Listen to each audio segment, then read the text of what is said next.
She's probably the most useless vampire ever.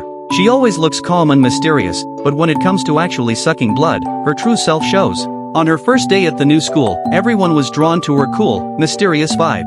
One guy thought he'd never have anything to do with her until they ended up in the same class.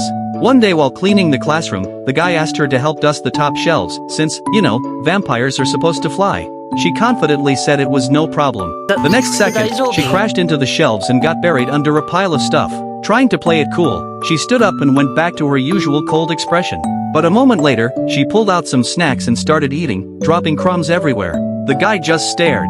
This didn't look like a vampire at all, it was more like a messy little foodie. He asked if she was hungry, then wondered why she was eating chips instead of drinking blood.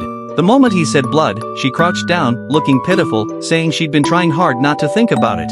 Feeling bad, the guy offered his arm and told her she could drink his blood if she wanted. She shook her head shyly and said she actually didn't know how to do it.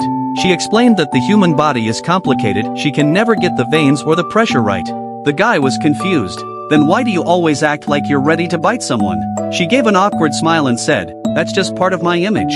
Seeing her so hungry she could barely hold it together, the guy told her to practice on him. She hesitated, then finally leaned in and bit him. When he came to his senses, his arm was covered in bite marks. She quickly apologized, saying his blood was just too good and she couldn't stop herself. At school, she still looked sharp and confident, even when solving problems on the board. But the guy noticed her clothes were covered in chalk dust. When he pointed it out, she was, again, sneaking a snack. He sighed, realizing she must be hungry again, and offered his arm once more. She looked at his arm, full of old bite marks, and her eyes softened. She whispered that he was the first person she'd ever actually managed to drink blood from, and before that, she'd always been holding back.